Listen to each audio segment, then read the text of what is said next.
Hey everyone, welcome back to my channel. My name is Anna. I'm a psychologist specialized in emotional and binge eating, and today I want to talk about the sentences that you keep saying that are increasing actually your chances of binge eating. There are so many, but here are my top 5, 6, 7, let's see.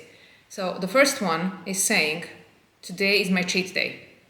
Obviously, when you say that, you don't even think about how many calories you're going to eat. You're just planning on overeating because your diet starts tomorrow. In the same sense, my diet starts from tomorrow sentence means that today is the day. It's the last supper mentality. It's like today I need to eat everything to the point of being physically ill because from tomorrow I will not be allowed to have those certain foods.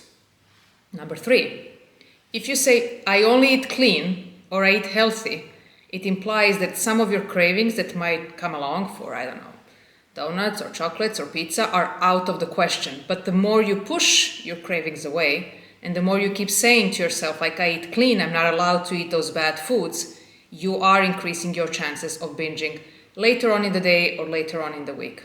Number 4, when you say I am going to eat all of this food because I know I can burn it off, trust me, first of all, you cannot burn it off. Like you would need to run and do so much cardio to burn off a binge.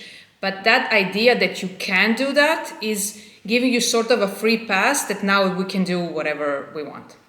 Number 5, I think, is I have been so good on my diet, I deserve this meal. That wouldn't be a problem, except that you're not supposed to deserve anything. You are supposed to eat in a way which is intuitive, meaning you're eating a variety of foods when you want them, when you're physically hungry. Number 6, I'm rewarding myself with food.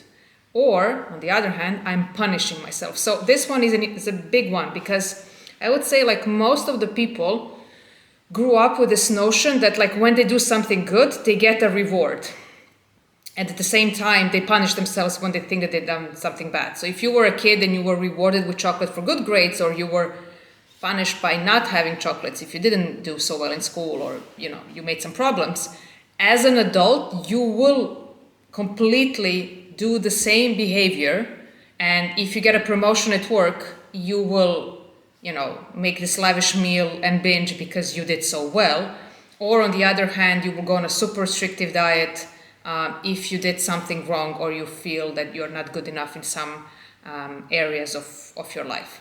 Another sentence that kind of does a little bit more to your binging than you are aware of is the all or nothing mentality, and thinking like I cannot be an intuitive eater. I'm either on a diet or off a diet. I either eat clean or I eat junk. It's like good food, bad foods. So with that, if you are sort of starting your day with something that you don't think is a diet food, whatever the hell that means, or like a healthy food, you will increase your chances of just continuing that day with a binge. Or if you have been eating super clean on your diet, you're not straying, but then you have something like maybe one cookie because you really want to have a cookie, but your mind goes into the mode of I've ruined my diet, that will increase your chances of binging even more, because now you gave yourself the free pass that because you're not doing the diet properly, you're allowed to have whatever you want.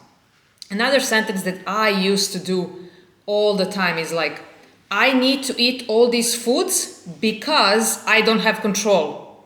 So if I want to start a new diet and I see a lot of food in my house, in the pantry, in the fridge, I need to eat it all because from tomorrow when I start eating clean, these foods cannot be in my house because they will trigger me into a binge. Let me just tell you, it doesn't really matter what you have in the house. If you are kind of craving a certain food, it doesn't matter if it's in your house or not. You will go to the shop and get it, or order it, or binge on it at 11 p.m. or in your car on the way back home from work. Like you will get to it. That's how strong this feeling that like I need to have those foods because I have been depriving myself for so long looks like. And I would say that the last one, which is also like a little bit of a mind game, is I need to clean up my plate. Now, this one may come from your childhood. Like a lot of us grew up with maybe not having enough food, or we were taught like you need to eat everything from the plate. There were no snacks for a lot of us, like it was more like 3 meals, or if you were lucky. So I think we have learned this habit, like everything needs to be eaten, like you cannot waste food, you cannot throw food away, you cannot, behave like that towards food. But that does increase your binging because you are going against your satiety cues. Like it's one thing to start eating, but then you're not supposed to eat if you feel full and satiated. But if you have this mentality of I cannot leave food on the plate, it's a waste, I have never been taught to do that, you will eat past fullness and then induce most probably a binge, because once you've eaten past fullness, you already feel like you have done something wrong, and then you're gonna go wrong all the way. So these are the things that we say, and if you catch yourself saying them, try to rephrase them a little bit differently, just to see if these are the absolute truth, or this is just something that you have learned along the way since you were a kid to use in the moments where you have a craving or you just want to eat more.